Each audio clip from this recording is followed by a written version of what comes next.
What do you think about?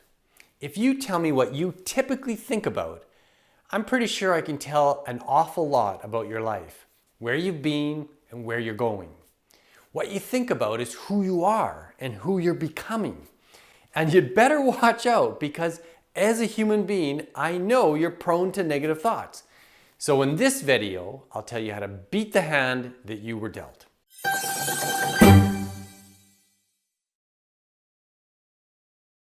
As a coach, public speaker, and best-selling author, I teach topics just like this one all around the world. So stay tuned and I'll give you practical tools that you can use to make both yourself and those around you both happier and more successful. You are what you think about. I am what I think about. And there's lots of ancient wisdom traditions that reflect this. For example, the Buddha said, "We are what we think. All that we are arises with our thoughts. And with our thoughts, we make the world." Proverbs, found in both Judaism and Christianity, says, "For as he thinks in his heart, so is he."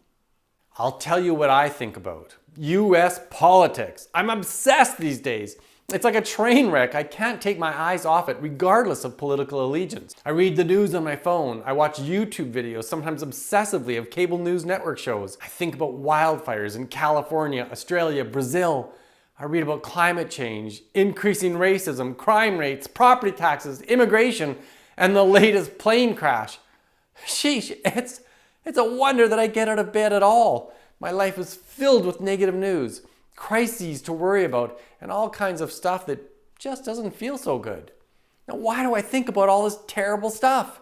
It's called negativity bias. Negativity bias is the fact that we tend to pay attention to and give more weight to negative information. That even when a pleasant object has equal intensity to some negative input, we will give more mental resources to the negative stimulus.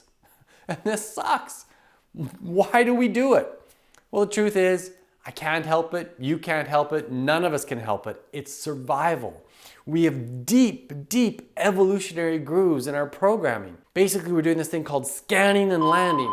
We're looking across our environment for something that's threatens our survival, and we land on it and pay big attention to that.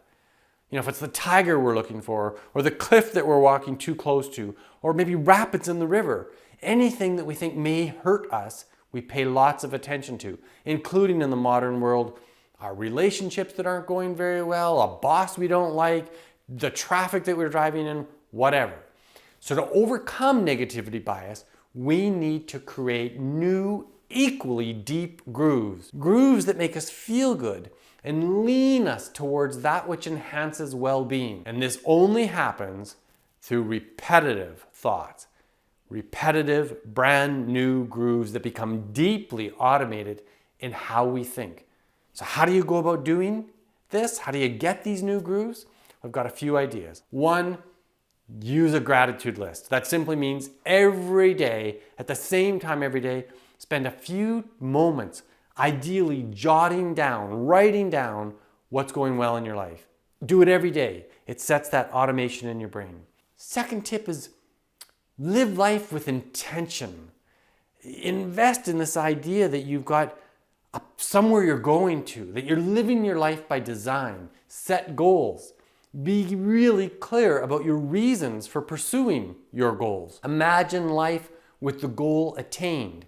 And then do this every day where you review your goals and your reasons. And by doing this every day, you're setting down a pattern, a groove in your brain for thinking these positive thoughts about the direction you're headed in. And by the way, I did a video maybe just a few weeks ago on visualization, which can help you to get to your goals. So go see that. A third and final tip in this video is create happy-making circumstances. Again, do it with intentionality. Say, how would I go about getting more happiness in the immediacy of my life? So for example, if you like flowers, buy flowers, for crying out loud. They don't spend a lot of money on them. And every Friday, replace your bouquet, put it somewhere in your house where you're going to see it. Make it a little different every day. Don't buy the same flowers all the time. Move the art that's on your walls around in your house. Not because that's somehow that needs to move to a new location to look good, but so that you notice it, so that your eyes light up to the fact that these beautiful objects that you once liked and loved so much and bought you're present with them. You're aware that they are where they are in your life. And then do things like going and making dates with your best friends and switch it up a little. Go to a different location, maybe coffee one week and out for a walk the next week. And finally, build right into your schedule self-care routines. Things like getting a massage if you can afford to have that done once a week or once a month. Just sitting down and reading for pleasure. Lounge in a long bath and, hey, maybe try something that made you happy when you were a kid. All of these kinds of deliberate, happy-enhancing exercises can set down new grooves so that you can overcome your negativity bias. Because your thoughts are who you are and who you're becoming. So you have to create the thinking patterns that will make you happy and overcome this negativity bias. So leave your best idea for self-care and happiness in the comments below. And hey, if you like this kind of content, like the video, share the video, subscribe to my channel and get a new video every Sunday morning. I'm Paul Chrismer. I'm your happiness expert. Thanks for watching.